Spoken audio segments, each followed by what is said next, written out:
범사에 감사하며 사는 길. 시편 75편 1절에서 10절 말씀. 범사에 감사하며 사는 길. 시편의 핵심 주제 중의 하나가 감사와 찬양이다. 본문에 나오는 아삽의 시에도 감사와 찬양이 넘치는 것을 발견하게 된다. 아삽은 주께 감사하고 감사한다 라고 고백했다. 그처럼 범사에 감사하는 삶을 살려면 어떻게 해야 하는가? 1. 최종 승리를 확신하라. 아삽은 주님의 정한 때가 되면 주님이 최후 승리자로 오시고 모든 상황을 정의롭게 판단하실 것이라고 고백했다. 최후 승리를 확신하면 범사에 감사할 수 있다. 감사는 미래에 대한 승리의 확신과 관련되어 있다. 아직 받지 못했어도 믿음으로 이미 받은 것처럼 고백하라. 미래에 받을 것을 확신하고 감사하면 정말 받게 된다. 행복하게 살기를 원하면 과거의 상처를 들추지 말고 미래의 최종 승리를 확신하라. 어떤 사람은 오래전 결혼 초창기 때의 상처까지 꼭꼭 간직했다가 갈등이 생길 때마다 그 과거를 기억하며 더 실망에 빠진다. 그러나 좋은 과거만 기억하고 나쁜 과거는 잘 잊으라. 어떤 사람은 예쁜 여자와 결혼한 후 저렇게 예쁜 여자가 과거가 없겠나? 라고 생각하며 의심한다. 과거가 있으면 어떤가? 너는 내 운명이라고 생각하고 지금 열심히 사랑하면 된다. 현재 서로를 사랑하고 서로에 대해 감사하면서 미래를 희망적으로 보면 과거가 어땠든 얼마든지 행복할 수 있다. 정치에서는 정적의 과거의 치부를 들춰서 정적을 죽이려는 일이 많지만 가족들끼리는 과거의 치부를 들추지 말라. 과거보다 미래 얘기를 많이 하라. 모여서 과거 얘기를 하면 불만과 불화만 생긴다. 가족들이 명절에 모여서 불화가 생기는 경우를 보면 과거 얘기를 하는 것이 발단이 될 때가 많다. 인생을 살면서 늘 현재 이전보다 현재 이후가 더 중요하다고 여기라. 일전에 한 형제가 명절에 모였다. 형이 TV를 보는데 동생이 채널을 돌렸다. 형이 말했다.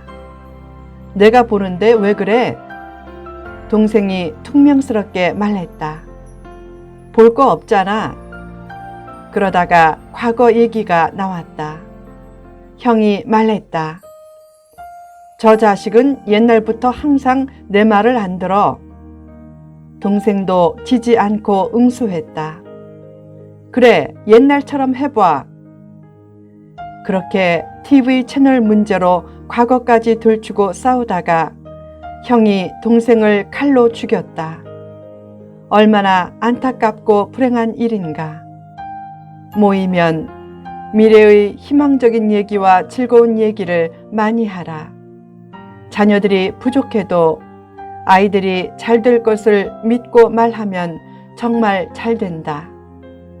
또한 현재 어려움이 있어도 고난은 축복을 위한 연단 과정임을 믿고 감사하면 조만간 축복이 다가온다.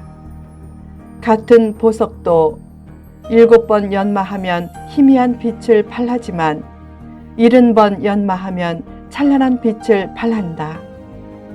보석은 연마 횟수에 따라 빛깔과 가격이 크게 달라지듯이 성도는 연단 정도에 따라 능력과 축복이 크게 달라진다. 십자가의 길은 위험하고 가파른 길처럼 보이지만 가장 복된 길이다. 옛날에 식량난으로 가을에 보리를 심으면 겨울에 보리 밟기를 했다. 어렸을 때 TV를 통해 사람을 동원해 보리밭 밟는 장면을 보면 너무 이상했다. 왜 저렇게 보리의 싹을 밟아버리나? 그러나 더 많은 수확을 위해서 보리싹을 밟는 것이다. 처음에 나오는 보리싹을 그대로 두면 나중에 보리가 평균 100알도 열리지 않지만 그 싹을 밟아버리면 나중에는 더 강한 싹이 나와서 평균 400알 이상이 열린다. 고난을 믿음으로 잘 소화하고 감사하면 그 고난은 더 큰 축복을 가져다주는 통로가 된다. 고난이 있을 때마다 늘 하나님의 보리 밟기를 떠올리며 감사하라. 힘든 상황에서도 최종 승리를 확신하고 감사하면서 대장장이가 칼을 벼리듯이 말씀과 기도로 자신을 벼리면 하나님은 더 많은 축복의 열매를 맺게 해주신다.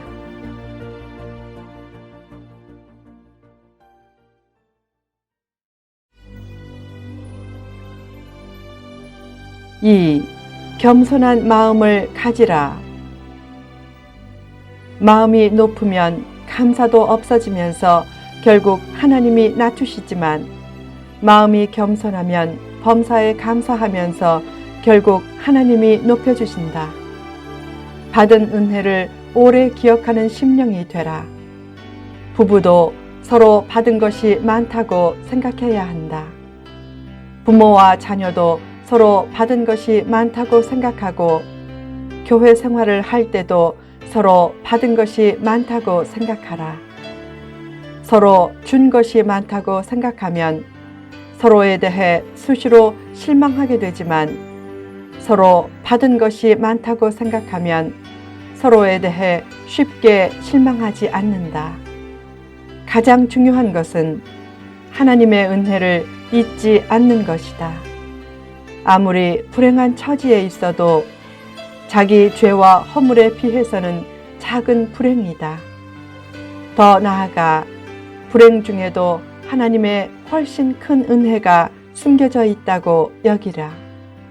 그런 겸손한 마음을 가지면 하나님도 축복의 문을 활짝 열어주신다. 겸손하면 작은 은혜도 오래 기억한다. 왜 사람들이 잘 감사하지 못하는가? 큰 것이 주어질 때만 감사하고 작은 것에 대해서는 감사하지 않기 때문이다. 교만하면 큰 것이 주어져야 겨우 감사하지만 겸손하면 작은 은혜에도 크게 기뻐하고 감사한다. 큰 불평거리에서 작게 불평하고 작은 감사거리에서 크게 감사하라. 작은 것에 대해 감사할 줄 모르면 삶이 더 힘들어진다. 인생이 힘들게 느껴질 때는 작은 감사거리를 많이 찾으라. 그러면 하나님께서 소생하는 새 힘을 주실 것이다. 헬렌 켈러는 3일 동안만이라도 볼 수 있다면 얼마나 좋을까? 라고 했다. 보고 듣고 말할 수 있는 것만 가지고도 90% 이상의 감사할 조건을 갖춘 셈이다. 행복은 소유할 때 주어지지 않고 깨달을 때 주어진다. 감사도 무엇인가를 얻을 때 생기지 않고 이미 많은 것을 얻었다고 깨달을 때 생긴다. 작은 것을 가지고도 크게 기뻐하고 하나님의 은혜에 감사하는 사람이 영적인 부자이고 진짜 행복한 사람이다.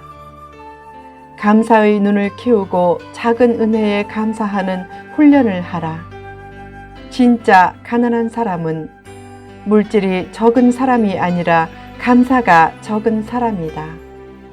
세상에서 제일 빈자는 감사가 없는 사람이고 세상에서 제일 부자는 감사가 많은 사람이다. 사람이 감사하지 못하는 이유는 감사할 제목이 없기 때문이 아니라 감사할 마음이 없기 때문이다. 감사하는 마음만 있으면 얼마든지 감사할 수 있다. 3. 긍정적인 시각을 가지라. 본 시편을 쓴 아삽의 상황은 아주 힘든 상황이었다.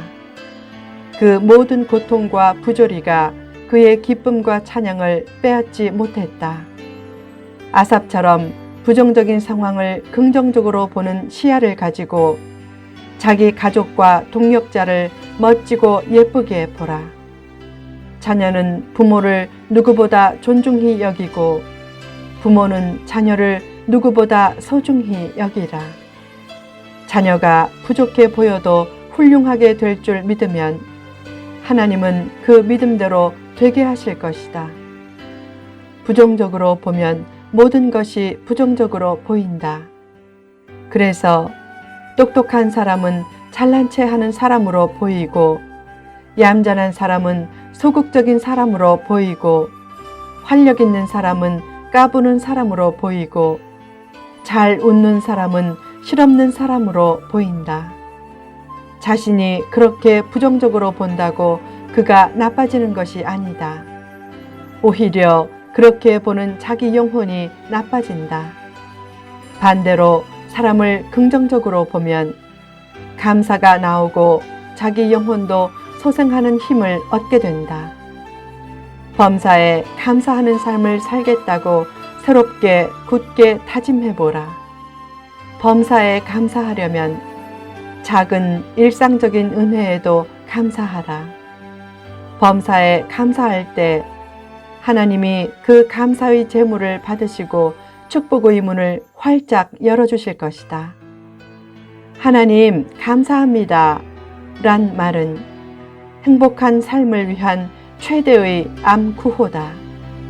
지금도 자신이 깨닫지 못하는 하나님의 크신 은혜가 주어지고 있다. 그 은혜를 생각하면서 범사에 감사함으로 더욱 큰 축복을 예비하라.